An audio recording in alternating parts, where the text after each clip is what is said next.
Bună seara, dragii noștri, și bun venit la această întâlnire. Uh, Dacă, nu știu, dacă să mai stăm un piculeț, un minut, două, ne puteți scrie de pe unde sunteți, dacă da, cum doriți, așa, să ne scrieți în chat cam de pe unde mai sunteți și de unde participați la acest Zoom. Mă bucur nespus să fim din nou împreună, de data aceasta pentru o discuție despre un subiect foarte important. O să mai dau și acceptul.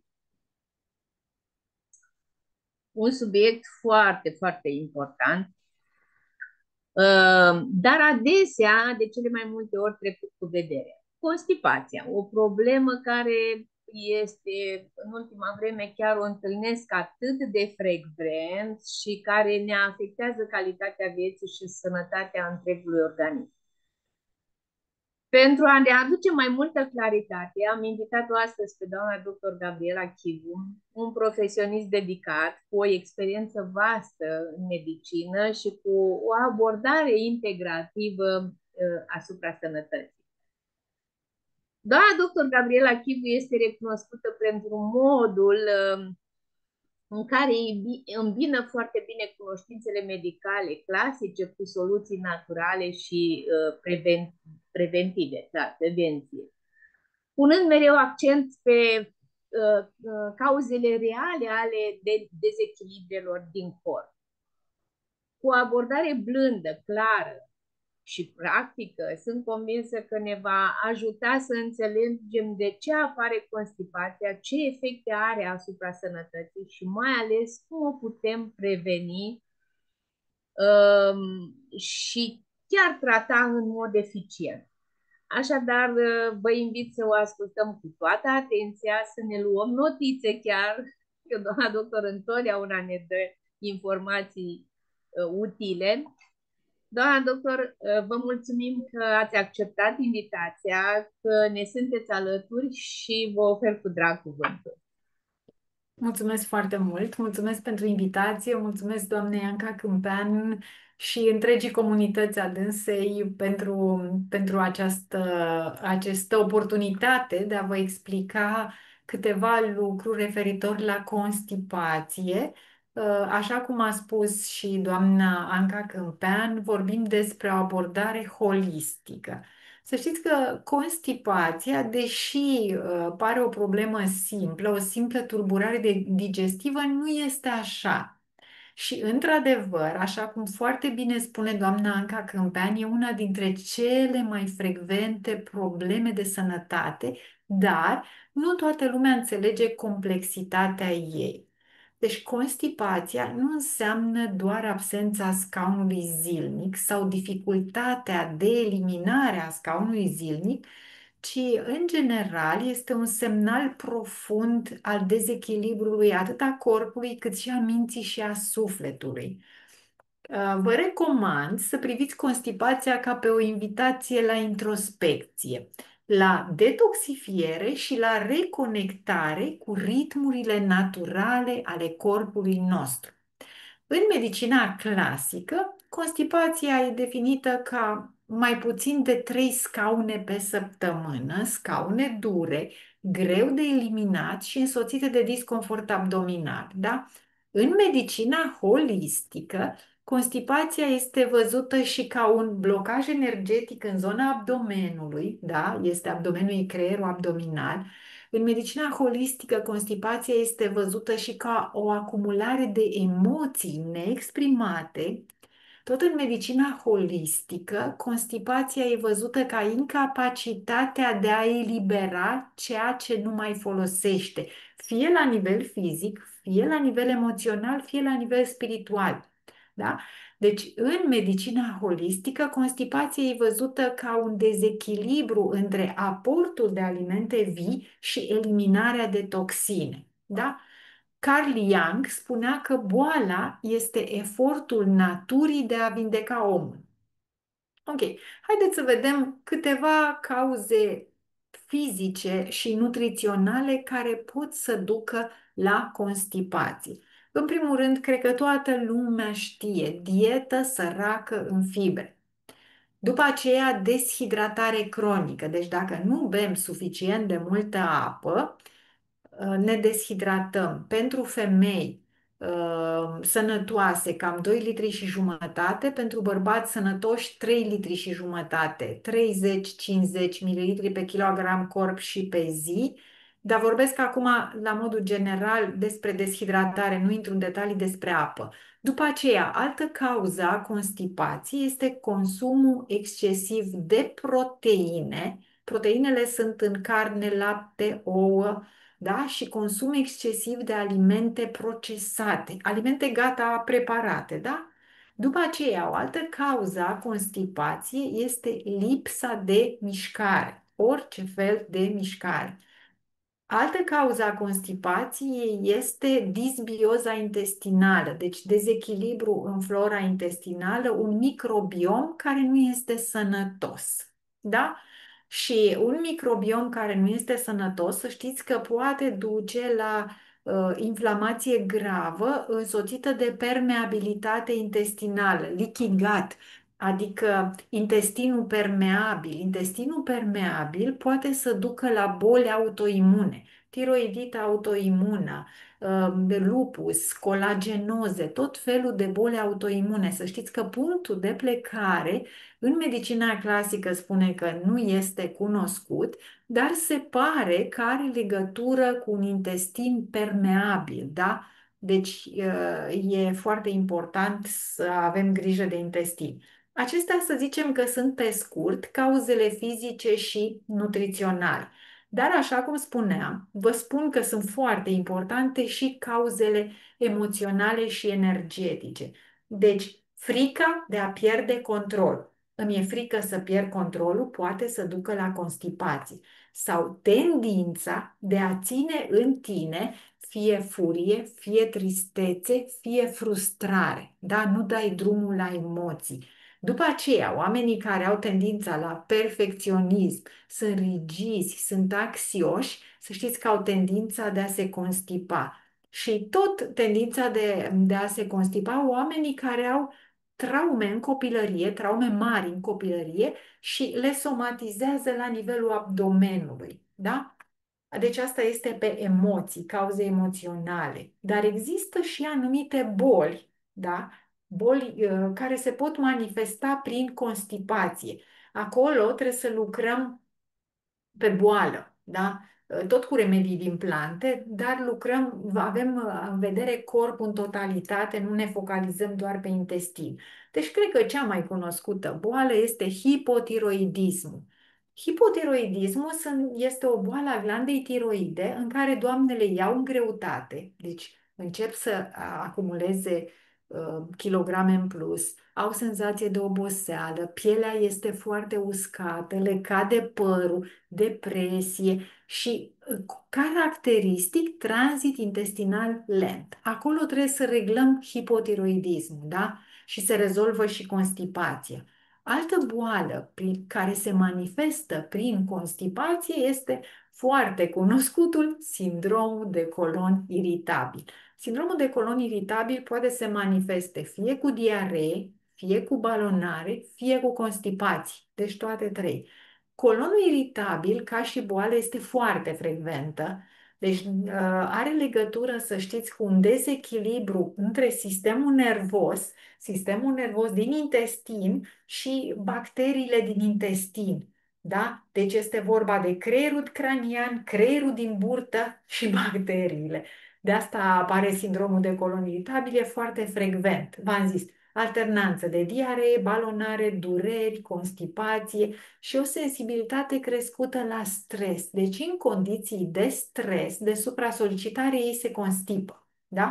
Dar au alternanță. Sunt boli neurologice, cum este boala Parkinson, scleroza multiplă și tot felul de leziuni la nivelul măduvei spinării, care se însoțesc de constipații. Acolo trebuie să te duci în altă zonă, pe sistemul nervos, ca să reușești să rezolvi constipația. Da? Deci se poate cu remedii naturale, nu e complicat, dar vreau să înțelegeți un pic că pot fi multe cauze, nu doar intestin.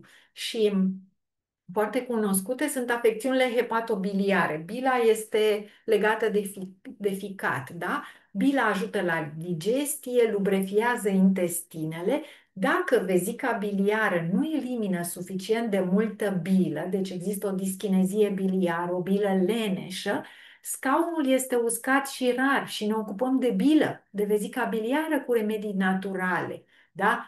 Că degeaba mă duc pe colon dacă nu-i ajut și bila. Ok, bun. Mai există diabetul zaharat, lupusul, care este o boală autoimună, dar și în depresie severă, când are o depresie severă, să știți că poate să aibă constipație pe cauză neurologică, pe cauză metabolică, pe cauză hormonală. Da? Țineți minte și depresia severă. Pur și simplu poate să ducă la constipație și atunci ne ocupăm și de mintea, mintea pacientului. Ok, și stilul de viață, dacă tot timpul spunem că este important să fim atenți la stilul de viață și stilul de viață poate să ducă la constipații. Stresul cronic, da? Supra-solicitarea cronică poate să ducă la constipații. Lipsa somnului poate să ducă la constipație.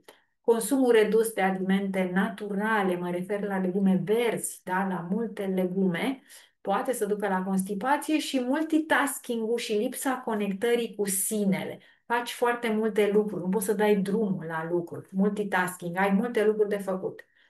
Ok, hai să vedem ce putem să facem. Începem cu soluții blânde, cu soluții foarte blânde. Orice ați face, cel mai important lucru este să-i dați apă. Dați apă. Apa este activatorul natural al peristaltismului, adică al mișcărilor intestinale. Important ca clientul, pacientul, să bea 2 litri minim de apă pe zi dacă e un om sănătos, apă alcalină, apă cu minerale, apă structurată, apă din aceea cu structură hexagonală, știți, care pătrunde mai eficient în celule, trece prin porțile membranei celulare mai ușor, aduce minerale cu care corpul intră în rezonanță, da? Deci, doamna Anca, nu știu dacă toți știu despre suplimentele pe care le folosiți, dar dacă ei nu știu, vă contactează pe dumneavoastră Fiecare, și cine a invitat, cine are invitat, contactează persoana respectivă. exact, Invitat, exact. că e cel mai bine așa, sigur. Așa, o apă specială cu minerale, da, care pătrunde mai eficient în celule, este activatorul natural al peristaltismului, al mișcărilor intestinale. Fără apă nu se rezolvă nimic. După aceea, fibrele, da, trebuie să consumăm fibre. Fără fibre, intestinul nu are pe ce să lucreze, da? Chiar dacă aveți bol alimentar, carne sau altceva, fibrele acestea ajută la formarea unui bol fecal moale și ușor de eliminat. Dacă nu are fibre, nu lucrează. Care sunt sursele de fibre? Haideți să vorbim pe românește. Vă și puteți nota că e foarte important. Semințele de chia, semințele de in, le puteți băga și le puteți și măcina, tărâțele de psilium, ovăzul, prunele, perele, legumele verzi sunt fibre. Asta trebuie să fie în dieta zilnică a celor care suferă de constipație. Da? Deci, spre exemplu, semințele de in reglează tranzitul intestinal, reduc inflamația, sunt bogate în multe fibre solubile. Le puteți fie ca atare să le puneți la muiat sau le puteți măcina, că se dizolvă imediat în apă, în lactate din acestea vegetale, într-un chefir, în ce vreți dumneavoastră, vă ajută mult la constipație, cu condiția să fie prima masă pe zi cu semințe de in sau cu chia, da? Și chia la fel, 2 linguri de chia, are toți aminoacizii esențiali, dimineața înmuiate, fie de cu seară, fie le lăsați măcar jumătate de oră în apă, în chefir, în lapte vegetal, în ce vreți dumneavoastră și le consumați înainte de orice masă, da?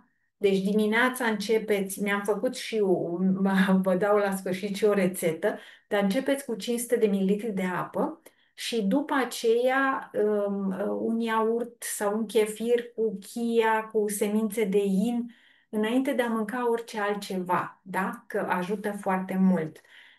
După aceea, foarte cunoscut este crușinul. Crușinul e un laxativ natural, doar că nu puteți să-l dați pe termen lung, irită intestinul. Cu atenție și pe termen scurt poate fi dat. Când sunt anumite boli ale colonului, altele decât colon iritabil, poate să irite prea mult. Ce vă mai trebuie când vorbim de alimente naturale? Grăsimile sănătoase sunt lubrefiantul intestinelor. Corpul are nevoie de uleiuri bune pentru a unge, între ghilimele, tubul digestiv. Care sunt sursele ideale? Avocado, cred că știe toată lumea, după aceea uleiul de măsline extra virgin, uleiul de cocos puteți să-l puneți chiar și în cafea, semințele de dovleac, nucile. Puteți să vă faceți dimineața un borcănaș sau un pahar de lapte vegetal sau chefir cu 2 linguri de chia, cu o lingură de semințe de in măcinate sau puse la înmuiat, cu câteva semințe de dovleac, cu câteva nuci, dar puțin, cât luați într-o mână semințele, în afară de chia, 2 linguri sau semințe de in. După aceea, probioticele ajută mult și ele la tranzit și alimentele fermentate, care intră în categoria de probiotice, varza murată, chefirul, miso, ajută la digestie și reechilibrează microbiom. Tot la categoria plante, fantastice din punctul meu de vedere, turmericul. Turmericul fie ca atare, fie cel lipozomal, dar turmericul are puternice efecte antiinflamatorii și antioxidante, adică îmi stimulează secreția biliară, îmi susține ficatul, îmbunătățește motilitatea intestinală și combate inflamațiile intestinale. Este excelent în colon iritabil. Dacă aveți varianta lipozomală, vă poate îndruma doamna Anca Câmpean, este fantastic. De ce? Pentru că pudra de turmeric se inactivează la nivelul tubului digestiv, este aurul galben. El trebuie activat. O variantă de activare este în ceai să-i puneți niște piper negru. Dacă faceți un ceai, vă spun și despre asta. Dar dacă îl luați pentru vezica biliară, să susțineți vezica biliară și ficatul, îl folosiți pe cel lipozomal sau capsule cu turmeric. Dar acel lipozomal este activat și are efecte fantastice. După aceea, tot în categoria plante care îmi stimulează digestia prin creșterea secrețiilor, este ghimbirul. Ghimbirul e un relaxant al musculaturii netede intestinale, combate balonarea, combate spasmul și are un efect ușor laxativ și îmi îmbunătățește fluxul energetic la nivel abdominal. Eu le recomand doamnelor o rețetă de ceai, nu știu dacă doamna Anca Câmpean știe, dar ceaiul ăsta, ca să fie eficient, trebuie să fie băut înainte de masă. Adică eu combin ceai de turmeric cu ghimbir, deci o linguriță de rădăcină de ghimbir proaspăt ras, o linguriță sau o linguriță de turmeric pudră, fără vârf, deci linguriță rasă, da? De ghimbir, o linguriță rasă de turmeric, 250 de mililitri de apă, zeama de la o jumătate de lămâie, un vârf de piper negru, că trebuie activată curcumina sau turmericul. Dacă nu-i puneți piper, un vârf de cuțit de piper negru, nu o activați, înțelegeți? Și fierbeți apa. Când a fiert apa, opriți apa, puneți la infuzat 10 minute cu turmeric, cu ghimbir, da? Și după 10 minute la final adăugați și sucul de lămâie, piperul. Dacă vreți să-i puneți un picuț de miere, puteți să-i puneți, dar se bea cald, de preferat dimineața pe stomacul gol. Garantat aveți scaun și, cum să spun, are multe efecte bune pe tot tubul digestiv. Da? E ușor de preparat, altfel, când vrem să lucrăm și pe vezica biliară, trebuie să luați turmeric lipozomal. Dar asta e o variantă bună. Ok, notează toată lumea cu constipație alimentele care constipă. E foarte important, da? De evitat în constipații. În primul rând, produsele de patiserie. prăjituri, biscuiți, toate sunt bogate în făină albă, în zahăr și grăsimi trans. Grăsimile trans sunt grăsimile hidrogenate și se găsesc în produsele care pot să stea pe raft luni de zile și nu expiră, da? Deci, după aceea, pâinea albă și orezul alb constipă, da? Le lipsesc fibrele esențiale și constipă. Produsele lactate în exces, de exemplu, brânzet, astea prelucrate mult, brânzeturile maturate, chiar și laptele pasteurizat îmi pot încetini tranzitul, da? După aceea, carnea procesată, mezeluri, cârnați, salamuri, lipsesc fibrele și mi încarcă mult ficatul, da?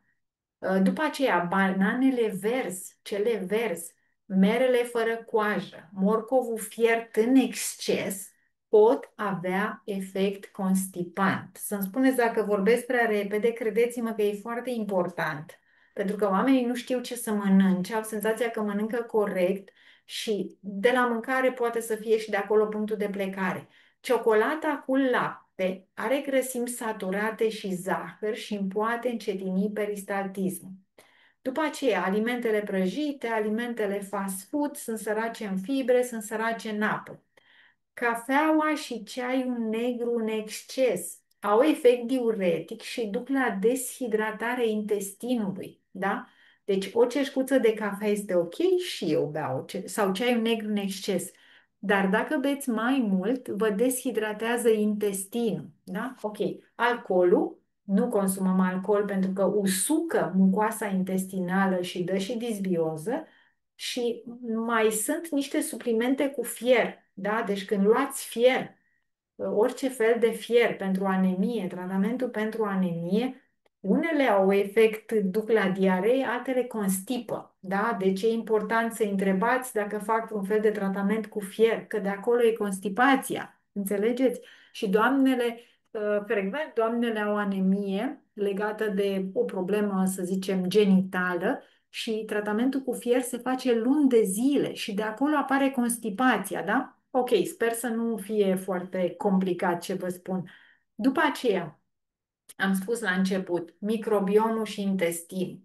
Intestinul e centru și creierul sănătății tale, da? Deci 70% din sistemul imunitar se află în intestin, da? Plăcile peier, intestinul e poarta de intrare, intestinul este un organ imunitar. Atunci când nu curățăm intestinul, când nu îl detoxifiem, când se acumulează foarte, foarte multe toxine în intestin, se poate ajunge la intestinul permeabil, adică substanțele toxice trec ușor în sânge și apar bolile autoimune, da? Deci curățăm intestinul de măcar de 2 ori pe an. Există, deci eu știu un singur pachet de detoxifiere care are efect de curățare a intestinului subțire. Pentru colon există hidrocolonoterapia. Colonul este ultima parte a intestinului și are 1,5 m.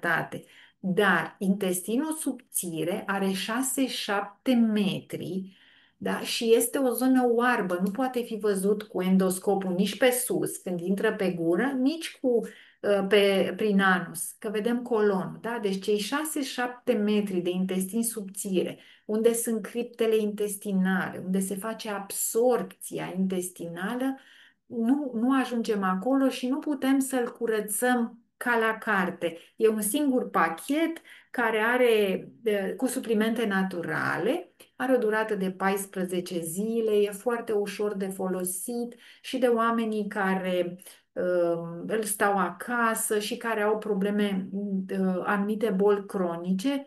Pentru diabet trebuie neapărat, diabet cu insulină, trebuie neapărat ales un anumit tip de detox, dar în rest, la modul general, așa putem să-l folosim, deci e ușor de folosit, foarte eficient, nu doare, nu simțiți nicio durere, dar din 14 zile are într-adevăr 4 zile de post cu niște plicuri de pudră care în contact cu apa formează așa o gelatină care umple cei 6-7 metri a intestinului subțire. Și oamenii elimină mulaje de intestin. O să rog pe doamna Anca să vă arate la final niște poze pentru cei care nu le-au văzut, nu neapărat acum. Deci, intestinul, creierul abdominal, deci secretă 80% din serotonină, hormonul fericirii, se secretă în intestin. Deci vă imaginați, fericirea noastră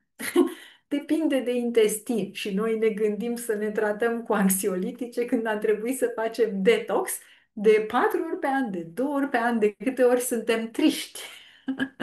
Da, fericirea are legătură cu intestinul, credeți-mă. Și acum, așa, ca o completare, în cărțile de manifestare, vrem să fim bogați, abundenți, fericiți, sănătoși. În cărțile de manifestare spune că organul subconștientului cu care manifestăm este plexul solar, adică intestinul. Curățați intestinul. Vreți să fiți fericiți? Curățați intestinul, măcar de 2 ori pe an. Un intestin curat, alcalin, bine hrănit, nu înseamnă doar digestie bună. Înseamnă claritate mentală, înseamnă că ești bine emoțional, înseamnă că ai multă vitalitate. Deci, neapărat curățați intestinul. Sunt situații speciale, vă spun pentru că e important să știți, homeopatia ne poate ajuta în anumite situații speciale legate de constipație. Nu trebuie să fii homeopat, cam toată lumea le știe pe astea pentru constipație. Chiar au efecte și astăzi am vorbit cu o mămică, cu o doctoriță, cu un copil care i-am dat suplimentar față remediile din plante, i-am dat ceva homeopat, deci suplimentar față de curățarea intestinului, deparazitare dacă e cazul, hidratare cu remedii naturale, vă puteți ajuta în anumite situații speciale de constipație până curățăm intestinul. Uh, Homeopatia este o formă de terapie energetică și um, se folosește așa. Cel mai cunoscut, cred că și doamna Anca Câmpeanu știe, e brionia. Brionia este, credeți-mă, deci la început se poate da și 30 CH. În general, pacienții au un scaun uscat, doare și este agravat de deshidratare. Și dăm brionia 30 CH, putem să-i dăm și zilnic și rărește la ameliorare. Tot pentru remediul homeopat mai este, spre exemplu, alumina. Alumina, în general, pentru oameni în vârstă, intestinul pare amorțit, deci cu un scaun foarte rar și cu un efort extrem de eliminare, în general la oamenii mai în vârstă, în general. Dar există și opium, constipație severă cu lipsa dorinței, nu are nici măcar dorință de a avea scaun, opium, spre exemplu, da? Deci Tot ioni 30 CH, doamna doctor? 30 CH se poate da în fiecare și dăm o doză pe zi, câteva zile, când începe să aibă scaun, se rărește, da? Astea 3 granule pe zi, din câte știu eu, 3 nu? granule, deci în homeopatie nu contează numărul de granule, 3 e foarte bine. Ideea este să nu ia mentă, da? Da, da, da, da, Ok, știu. dar cel mai eficient și care merge în procent de 80% este brionia. Ionia. Nu încurajez homeopatia în alte afecțiuni, dar pentru constipație merge. Ideea este ca dacă vedeți că nu aveți rezultat cu ce luați, trebuie să vorbim. Da? Deci dacă nu se întâmplă nimic, înseamnă că e nevoie de ceva mai special și vorbim. Da? Deci pentru constipație, brionia, de obicei 30 CH, o dată pe zi, câteva zile, cu rărire la ameliorare, deci îl rărește când este mai bine, ajută foarte, foarte mult. Nu știu dacă folosiți vreun fel de biorezonanța. Biorezonanța poate să vă ajute să găsiți dezechilibrele intestinale, paraziți, tot felul de blocaje la nivelul intestinului, inflamații. Nu insist foarte mult. Um, E foarte important ca în fiecare etapă de tratament să ajustați alimentația, deci hidratarea e sfântă. Investiția în apă este o investiție în sănătate. Primul lucru pe care trebuie să-l rezolvați este hidratarea. Da? Apă îmbogățită cu minerale, apă structurată, apă ușor alcalină, 30-50 ml pe kilogram corp și pe zi, femeie sănătoasă 2 litri jumate, bărbat sănătos până la 3 litri jumate. Da? După aceea, ajustăm alimentația. V-am spus ce, nu știți, vorbim, luați legătura cu doamna Anca Câmpean, dânsa mă contactează și vorbim.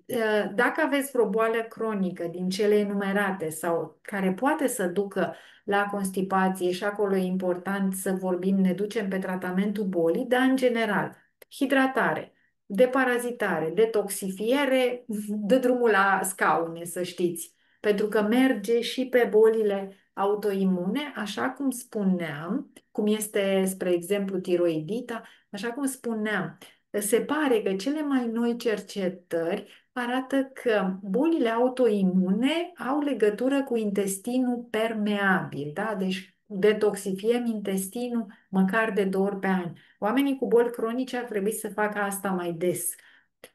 Hidratare, deparazitare, detox repetate de mai multe ori la rând, cu susținere din partea unui terapeut cu experiență și nu o să vă vină a crede cum vi se schimbă viața. Da?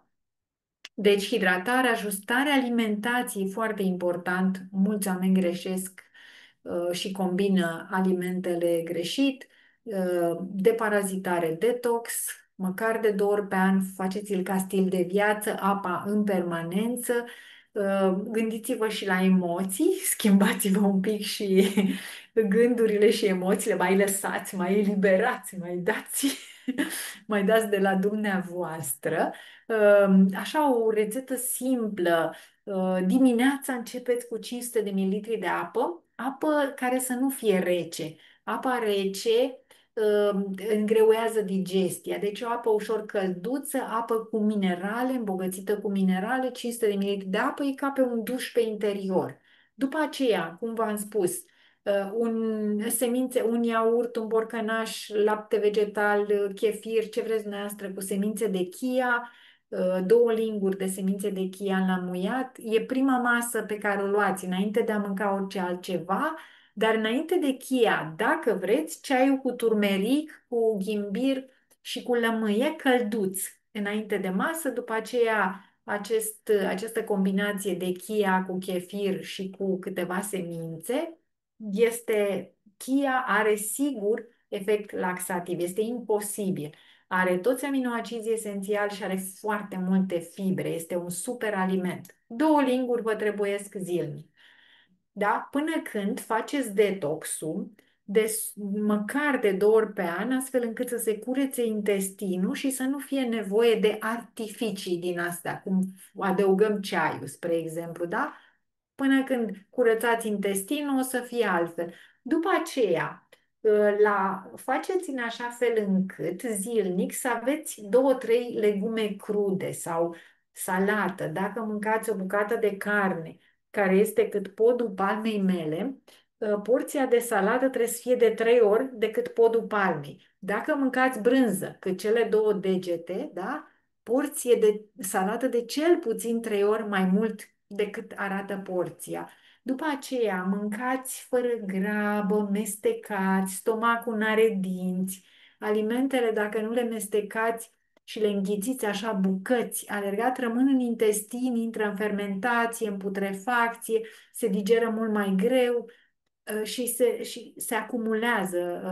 Aveți tot felul de simptome, balonare, constipație, de toate. Ne ajutăm de plante ca ajutor, mă refer la crușini, spre exemplu, da, dar nu ca soluție permanentă. În anumite situații în care n-am avut scaun de câteva zile, luăm o pastiluță de crușin și avem scaun, da? Și v-am spus, nu uitați de emoții. Intestinul e al doilea creier. Constipația ne invită să trăim mai conștient, să avem grijă de corpul nostru, să curățăm interiorul. Când curățăm interiorul, facem detox măcar de 2 ori pe an, curățăm și gândurile, curățăm și emoțiile, da? Deci ne curățăm tot corpul. Atunci când curățați corpul, dacă n-ați făcut deparazitare, e foarte important să o faceți măcar de 2 ori pe an. Când deparazitați, deparazitați și copilașii și toată familia, vă deparazitați măcar de 2 ori pe an. Hidratarea, ați înțeles-o, e sfântă, fără apă nu putem să facem nimic. După aceea detoxul, da? Și după detox e important să și refacem microbiomul, să luăm niște suplimente și alimente care să refacă flora intestinală, da? Prebioticele naturale sunt varza murată, chefirul, mai multe variante din acestea și probiotice suplimente, da? Ca să refacem flora intestinală. Um, Ia să vedem dacă, cam așa mi-am propus să fac destul de simplu textul. Dacă aveți întrebări, mi-am Uh, rezervat și un interval în care să răspund la întrebări. Sigur că da. Eu vreau să arăt întâi și întâi uh, așa ce înseamnă ce înseamnă uh, Curățarea colonului. curățarea colonului, sigur că da, pentru că este foarte important când curățim colonul să și eliminăm toate minunile din el. Nu știu dacă se vede, că nu... Stați așa, că nu cred că mi se vede. Ia uitați ce a eliminat. A eliminat cineva de pe intestinul gros și intestinul subțire. Da, arată ca un mulaj de intestin. Zice că Exact, și-a exact. eliminat intestinul, dar El nu. a mai dat afară băiatul foarte mult. Um, Mai are aici de 2 ori dat destul de mult. Mhm. Așa. Deci cam asta se întâmplă de pe intestinul subțire și intestinul gros. E adevărat că um, rezultatele sunt fabuloase, așa după cum ați spus și dumneavoastră. Eu de 6 ani jumătate de când recomand și cred că multe persoane de aici care recomandă au rezultate extraordinare, pentru că eu mai spun și o repet totdeauna, noi facem practic o curățare în bucătăria noastră interioară. Da. Deci ne curățăm sângele, dăm toxinele afară cu apa, cu tot ce trebuie, dăm din intestine, dăm agenții patogeni și atunci ce se întâmplă? Corpul nostru l-a lăsat, Doamne, să se vindece singur. Deci avem surprize extraordinar de mari cu boli care, mă rog, nu se spune că nu au vindecare și pentru corpul de fapt se vindecă singur. Toate sistemele de organe încep să funcționeze normal. Întrebări? Da. Sau, dacă nu aveți întrebări, poate ne spune cineva rezultate pe constipație. Nu știu, sunt persoane care au rezultate pe constipație și poate ne spune și nouă 2 vorbe. Uite, o întrebare, doamna Anca. Da, te rog, Valeria. Doamna Gabriela, spuneți-mi, vă rog, referitor la ceea ce am vorbit noi de constipație. Ce sfaturi ar mai fi de recomandat de dat unei mămici care fetița ei are în jur de 4 anișori, dar Mhm. se confruntă cu constipații din primele zile de viață? Unicul moment care ar fi de accentuat, copilul ăsta foarte des primește antibioticele clasice, da? Și eu nu Mhm. știu dacă acolo se lucrează foarte bine pe refacerea microbiomului, da? Și a doua întrebare pentru mine a fost o noutate astăzi să aflu că bananele verzi constipă. Ceea ce eu credeam că ele conțin mai mult fermenți și din contra ar ușura tranzitul intestinal. Mersi mult! Da, deci la copil, începem cu prima întrebare, la copil, deci la copil unde sunt probleme intestinale, eu fac hidratare, deparazitare, detox. Ați făcut și deparazitarea? Da, copilul face, dar uitați-vă, mămica nu poate să știe sau să cunoască sau îmi zice ea că nu poate vedea câtă apă bea copilul. Fiindcă copilul e dus practic la creșă de dimineață, de la orele 6-7 dimineața și îl ia cât noaptea, da? Ok, și deparazitarea cât timp o face? Deparazitarea a făcut-o de scurtă durată, fiindcă permanent copilul ăsta, pe imunitatea care o avem, permanent ceva agață și ne întoarcem iarăși la antibioticul clasic și iarăși tot așa și suntem într-un cerc vicios care nici, că acum cred că mai mult aici trebuie de lucrat Da, cu mămica. deci, lucrat cu mămica, eu de parazitare la copii între 2 și 4 ani am o schemă cu suplimentele pe care le folosește doamna Anca și pot să-i o dau și dânsei dacă vă interesează. Nu o spunem aici de față cu toată lumea. Am o schemă în care dau 21 de zile, pauză 10 zile, în care dau probiotice și de omega-3 și alte suplimente care mă ajută pentru peristaltism, iar 21 de zile de parazitare, iar 10 zile pauză, iar 21 de zile de parazitare. Dacă nu merge așa, există o variantă de argint coloidal care este antiviral, antibacterian, antiparazitar, antifungic, pe care măcar varianta asta mămica ar trebui să o dea o perioadă un pic mai lungă. Dacă nu face asta corect, ar putea fi și asta o cauză. După aceea trebuie verificat ce mănâncă copilul. E foarte important, pentru că, spre exemplu, mămica mea de astăzi, copilul nu mânca deloc nimic verde. Era imposibil să-i dea. Nu? Nimic, nimic. Nu mânca decât produse care teoretic constipă, deci deparazitarea, hidratarea nu avem un control, ce mănâncă copilul și nu facem detoxul acela la copii, da? Mai poate să existe o situație la copii, un colon mai lung, înțelegeți?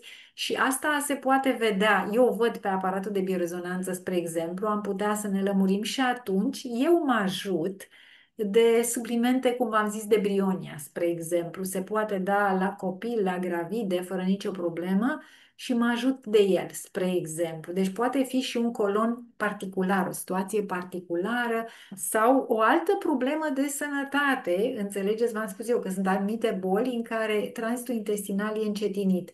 Se poate vedea pe aparatul de biorezonanță dacă medicina clasică nu i-a pus un diagnostic. Știți? Deci, Brionia la copii, doamna doctor, în ce cantitate o dau? nu există în homeopatie Ok. nicio diferență. Tot 30 CH, tot Tot 3 30. granule, da? Dar dacă nu se întâmplă nimic, câteva zile oprește și vorbește cu mine mămica că poate îi trebuie altceva special. Există multe. Brionia, în general, eu zic că merge. Atenție ce mănâncă. Neapărat. Neapărat, da. Așa, deci e o situație particulară, poate fi și o hipotiroidie, ceva care se poate vedea, niște cauze particulare. Aici trebuie vorbit cu mămica, cred că la mămica e soluția, să știți. Așa, Mulțumesc. banana verde are foarte mulți nutrienți, dar să știți că constipă. Poate să verde constipă, cea galbenă bine coaptă, nu. Și are mult potasiu, dar aia verde poate să constipe, spre deosebire de aia galbenă.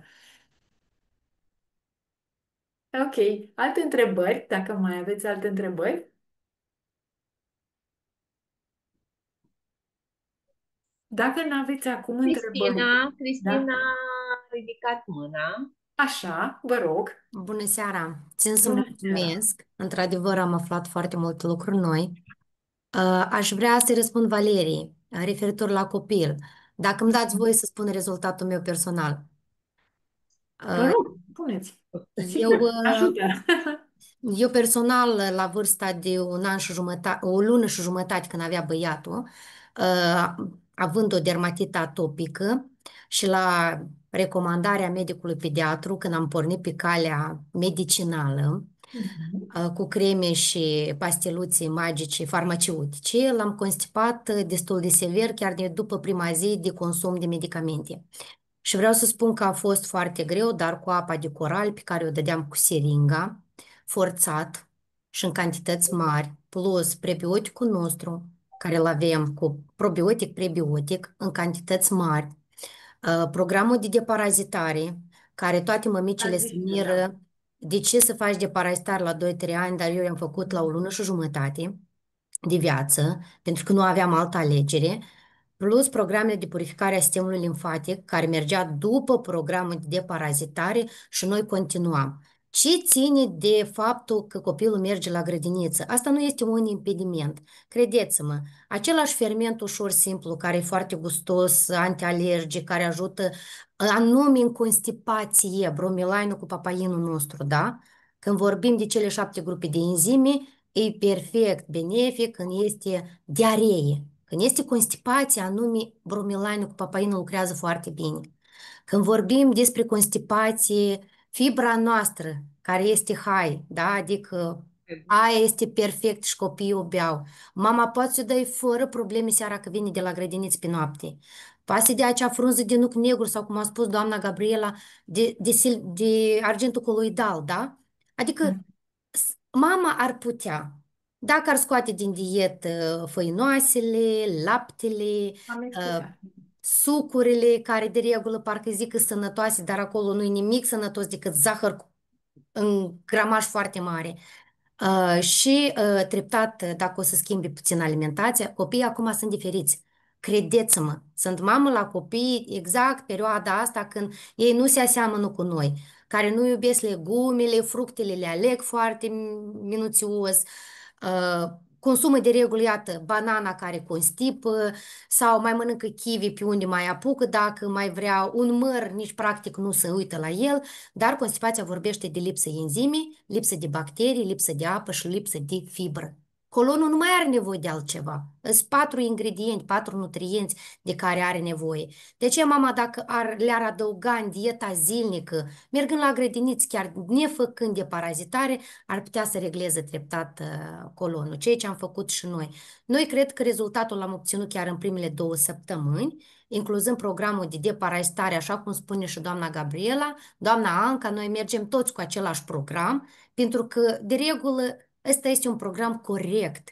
Dacă vorbim de compania noastră, dar noi mergem pe o programă complexă. Noi nu mergem cu un supliment două, noi ajutăm toate filtrele concomitent, tot tractul gastrointestinal ca să îndeplinească funcția. Și când tot organismul, tot tractul este ajutat concomitent, și colonul la rândul lui își începe a îndeplini funcția așa cum trebuie, să se elibereze de rezidurile care le acumulează. De aceea mergeți pur și simplu pe cel puțin măcar 4 ingrediente și mai adăugați argint coloidal și o să fie perfect. Mulțumesc! Da, asta spun și eu. I-am trimis și doamnei Anca Câmpean și eu folosesc papaya la toți copiii și la 2 ani. Papaya, i-am trimis doamnei Anca Câmpean schema pe care o folosesc eu cu papaya, da, și la copiii mai mari, între 9 și 14 ani, eu le dau chiar și Metastic, le dau omega-3, le dau papaya masticabilă, Yami vitamine, clorela, spirulină amestecată în mâncare, adică le dau niște combinații cu care chiar au rezultate. De asta vă spun, dacă mama nu le administrează corect, nu sunt rezultate. Produsele sunt fantastice, credeți-mă. Trebuie date 21-10 pauză, 21-10 pauză, 21-10 pauză. Da? Da, Și plicul de Coral Mind la toată lumea. da, Clar și dacă sunt de funcționează. și dacă sunt de 2 ori pe zi, poate să-i dea dimineața și seara. Nu Exact, duce la da, grădiniță. da. De obicei, la copiii mici să dă dimineața și seara, da. Totul e să vrea. Asta este. Știi, mai avem noi o vorbă. Când vrei, cu siguranță poți. Da. Da, nu e ușor, dar nici imposibil să nu ne setăm pe nu se poate, ci ok, e o provocare, cum să găsesc soluții. Soluțiile, da. Dacă mai sunt întrebări,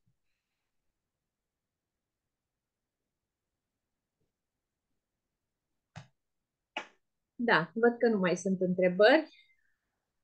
Da, doctor, mulțumim tare mult. Mulțumim și pe Cristinei și lui Valeria pentru intervenție, că chiar e de ajutor. Întrebările întotdeauna ajută, pentru că ne ajută că ne dați dumneavoastră niște răspunsuri, mai dă și altcineva și atunci oamenii au altă viziune. Mulțumim mult de tot. Vreau și eu să o întreb ceva pe doamna doctor. Vă rog, vă rog. Bună seara! Pentru, de la compania noastră, ce aș putea să folosesc pentru febră musculară severă în urma exercițiilor, mereu fac, deci că au fost mușchi atrofiați. Deci folosesc H500 cu apă coral foarte multă, Multă apă, dar da. Ocean Mini ați dat, o sticlă de Coral Mine de 1 litru, 1 litru jumate și 1 litru cu Ocean Min în permanență, da? Are mult așa. magneziu și Nu, relaxează ea are, musculatura. ea are. Ileana a avut, la mulți ani, Ileana, Mulțumesc la fel, la mulți ani. ea a avut un accident și a stat la pat și acum își reface mușchii. E vorba de refacerea mușchilor și face niște exerciții. Așa, și știți ce v-aș mai recomanda eu? Deci după ce faceți o colovada, luați un biluron, care a 5 A luat hialuroni. mult biluronia, Da, colagen. l-ați luat? Ați Da, luat? Da? da, am luat anul trecut, înainte de Crăciun, când am făcut programul, am luat 3 luni consecutiv biluronul și m-a ajutat. Acum chiar sunt în deparazitare, programul Da, de... deci eu vă recomand ca după deparazitare și după colovada mai luați o lună de biluron și 2 de colagen. O să vedeți efectul. Și adăugați oceanmin și un pic de mișcare. Puteți să faceți un pic de Am mișcare? mișcare și cu bicicleta și fac pași 3.000, câteodată ajung la 10.000 de pași, zilnic kineto, fac, dar în urma mișcării și kineto și așa, febră musculară puternică mi se activează, cel puțin ieri, mi s-a activat așa de puternică, nu mă puteam lăsa Mai e deloc pe ceva. picior. Ar fi posibil să aveți deficit de minerale, să știți că deficit de minerale. Haideți să vorbim în privat ca să nu... Dar mai deficit de minerale. Băgați oceanminul zilnic, Mhm. zilnic, da, care are niște minerale de la 662 de metri din Oceanul Pacific și sunt mai puternice și nu există riscul să faceți pietre la rinic sau mai știu eu ce. Beți-mi oceanmin zilnic, 10 zile, nu se rezolvă și exact cu tot ce am spus, sunați-mă, Mhm. da? Și vorbim. Deficite minerale, de asta se contractă atât de rău. Înțelegeți? Poate să fie o problemă acolo, dar mă gândesc la deficit de minerale, nu la nimic mai grav, adică o rezolvăm. Ok, vreau să mai zic ceva, că până am început acum Parașildul, am luat, eu știu, cred că vreo 3 luni de zile magneziu și beurile, deci Așa. și spirulină. Am luat Magneziu e zilnic. una, dar mie îmi trebuiesc mult mai multe minerale și în forma aceasta din ocean e mult mai mult asimilabilă. Înțelegeți? Mhm. Cât ați luat magneziu, ați simțit vreo modificare? Da, adică, na, eu știu, că am luat deja mult în perioadă de lungă durată și da, pot să zic că a fost ok, dar probabil că am schimbat exercițiile, am intrat acum și cu bicicleta, merg zilnic și cu bicicleta și exerciții și pași, probabil și Încă am avut, ceva. da. Scuzați-mă, fiți atentă.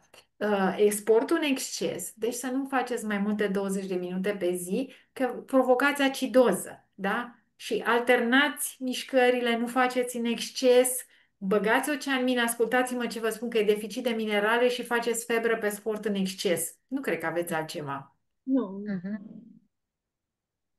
Vorbim, Mulțumesc mult. da? Faceți așa și sunați-mă. Scrieți-mi, luați Ok. legătura cu doamna Anca vă dă telefonul meu și tot așa. Și eu vă ajut cu mare Da. drag. Mulțumesc tare mult. O seară binecuvântată tuturor. mulțumim mult. Mulțumim, doamna doctor. Cu mare drag și eu vă mulțumesc. Sperăm să ne vedem cât de curând Ne cu vedem, alte ne vedem. subiecte. Da, Da. cu mare drag. Ne vedem, să ne spuneți ce v-ar interesa să aflați și noi venim cu tot ce știm noi Da. și rezolvăm problemele, zic eu. Mulțumim celor care au participat. Astăzi când este sărbătoare, așa că, dar așa a fost să fie. Doamna doctor nu avea liber decât astăzi. Așa că vă îmbrățișez. Numai bine, sănătate multă și seară minunată tuturor. Da, mulțumesc și eu, sănătate și să ne revedem în curând cu bine, sănătoși. Mulțumesc frumos, doamna Anca Câmpean. Mulțumim! Seară bună! Mulțumim, seară bună tuturor! Mulțumim, o seară bună! Cu drag.